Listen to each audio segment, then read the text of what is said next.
প্রিয় দর্শক বন্ধু, এই ভিডিওতে আপনারা দেখতে পাচ্ছেন আমার বাগানে যে সমস্ত লেবু গাছগুলি আছে ওই গাছগুলি এখন ফেব্রুয়ারি মাসে ফুল ফলে পরিপূর্ণ হয়ে গেছে। এরকম আপনাদের বাগানের গাছেও ফুল ফলে পরিপূর্ণ হয়ে যাবে কোন পরিচর্যার মাধ্যমে তা জানতে হলে এই ভিডিওটি প্রথম থেকে শেষ অবধি দেখার অনুরোধ রইল, তাহলে আপনারা সমস্ত কিছু জেনে যাবেন। সবাইকে আরিফুল গার্ডেন ইউটিউব চ্যানেলের পক্ষ থেকে শুভেচ্ছা জানিয়ে ভিডিওটা শুরু করছি। প্রথমত, আপনাদের বাগানে যদি লেবু গাছ প্রতিস্থাপন করতে চান তাহলে যে কোনো নার্সারির থেকে ভালো এবং উন্নত মানের কলমে লেবু চারা সংগ্রহ করে আনুন। এরপর আপনার বাগানের মাটি গর্ত খুলে ফরিডন ডাস্ট কিছু পরিমাণ রাসায়নিক সার দিয়ে দিন গাছ দ্রুত বৃদ্ধির জন্য। ফরিডন ডাস্ট গাছকে পোকামাকড়ের হাত থেকে রক্ষা করবে যাতে শিকড় না নষ্ট করে ফেলে। এরপর সাইডের ওই ঝুড়ো মাটি সুন্দর করে দিয়ে দিন। দেয়া হয়ে গেলে শেষে জল দিয়ে দিবেন। যে জায়গায় চারাগাছটি প্রতিস্থাপন করবেন যেন দিনে 6 থেকে 8 ঘন্টা ওই গাছের উপর সূর্যের আলো প্রবাহিত হয়, তাহলে ওই গাছ থেকে আপনি 1 বছরের মধ্যেই ভালো ফলন পেয়ে যাবেন। যেটা আমার বাগানে ওই সমস্ত ফল গাছগুলি ফল এসেছে। আপনাদেরকে একটা পাতি লেবু আমি মাঝ বরাবর কেটে দেখাচ্ছি যে ভিতরের অংশ কীরকম দেখতে হয়। যদিও ওই লেবুটা এখন খাওয়া বা তোলার মতো সময় হয়নি। এরকম গাছ ফুলে পরিপূর্ণ করার জন্য যে সমস্ত লেবু চারাগুলি আপনাদের আগে থেকে বাগানে প্রতিস্থাপন করা আছে ওই গাছের গোড়ায় আপনারা অতিরিক্ত রাসায়নিক সার প্রয়োগ করে ফেলেন। এখানে দেখুন আমি রাসায়নিক সার দিচ্ছি কেবলমাত্র বছরে একবার। একটা সময়ই আমি ওই লেবু গাছগুলোর গোড়ায় রাসায়নিক সার দিয়ে থাকি। আর আপনারা প্রতি মাসে মাসে রাসায়নিক সার প্রচুর পরিমাণে ব্যবহার করে ফেলেন, তার ফলে আপনাদের গাছে খুব একটা ফলন বা ফুল আসে না। ফুল আসলেও ঝরে পড়ে যায়। এখানে দেখতে পেয়েছেন আমার লেবু গাছটি একটা সাইড আমি কিছুটা অংশ গর্ত করে নিয়েছি মাটির ওই গাছে খাবার দেওয়ার জন্য। এখানে আমি 4 সাইড গর্ত খুলি না, কারণ 4 সাইড খোলার পর যখন আমি খাবার দিয়ে ওই উপরে আলগা নরম মাটিটা চাপা দিয়ে দেব, দেওয়ার পর জল দিয়ে দিলে ওই মাটিটা নরম হয়ে যাবে, গাছটা উল্টে পড়ে যেতে পারে। সেই জন্য আপনারাও এইভাবে একই পদ্ধতিতে একটা সাইড গর্ত খুলে নিতে পারেন, তাহলে খুবই ভালো হবে। এই খাবারগুলি আপনারা জানুয়ারি মাসের প্রথমের দিকে দেওয়ার চেষ্টা করবেন, তাহলে আপনার ওই সমস্ত বাগানের লেবু গাছগুলো ফেব্রুয়ারি মাসে এরকম প্রচুর পরিমাণে ফুল আসবে ও প্রচুর ফল ধরবে আপনার ওই সমস্ত লেবু চারা গাছগুলি। জল দেওয়ার জন্য গাছের গোড়ায় 4 সাইড চারা বাঁধিয়ে দিতে পারলে খুবই ভালো হবে।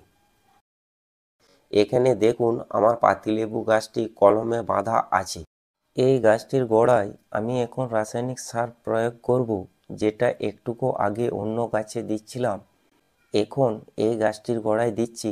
আপনারা ভালো করে লক্ষ্য করে ভিডিওটা দেখে নিন ও শিখে নিন। প্রথমত ওই গর্তে আমি ফরিডন দানা দিয়ে দিচ্ছি। এবার ডিএপি সার দিয়ে দেবো 2 চামচ, সুপার ফসফেট দিয়ে দেবো 3 থেকে 4 চামচ।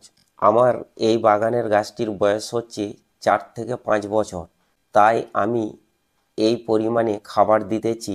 আপনাদের গাছের বয়স অনুযায়ী আপনারা রাসায়নিক সারগুলি ব্যবহার করবেন। এবার দিয়ে দেব লাল পটাশ সার। লাল পটাশ সার লেবু গাছকে তাড়াতাড়ি ফুল আসতে সাহায্য করে, আর ডিএপি সার লেবু গাছের গ্রোথ বৃদ্ধি করে এবং নতুন শাখা পোশাখা বের হতে সাহায্য করে ডিএপি।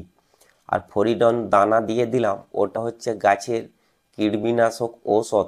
যেমন আমাদের পেটে কৃমি হলে আমরা কৃমির ওষুধ খাই, সেরকম ফরিডন দানা গাছের কীটনাশক ঔষধ। এটা মাটিতে বসবাসকারী সমস্ত পোকামাকড়ের হাত থেকে রক্ষা করে গাছের শিকড়কে। তার সাথে সাথে গাছের কাণ্ড তিতো হয়ে যায়, অন্যান্য পোকামাকড় এসে আক্রমণ করতে পারেন না।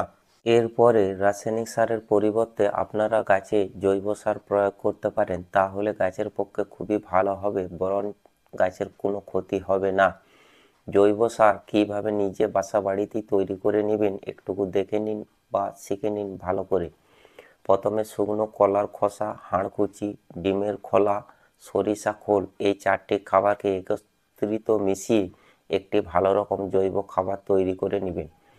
কলার খোসা যেন এরকম শুকনো হয়, তাহলে ওই খোসার মধ্যে প্রচুর পরিমাণে পটাশিয়াম সার পেয়ে যাবেন।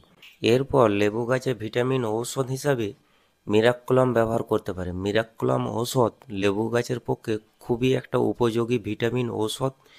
এটা আপনারা 16 লিটার জলে 25 ml মিশ্রিত করে নিয়ে ওই সমস্ত গাছগুলির উপর ভালো করে স্প্রে করে দিন। এরপরে কয়েকদিন পর দেখবেন আপনার গাছ ফুল ও ফলে পরিপূর্ণ হয়ে যাবে। লেবু গাছে আর এক ধরনের বিশেষ রোগ দেখা যায়, সেটা পাতার উপর দেখবেন সবুজ রঙের একটা লেদা পোকার মতো পোকা ওই পাতায় বসে থাকে, পাতাগুলো কুরে কুরে খেয়ে দেয়।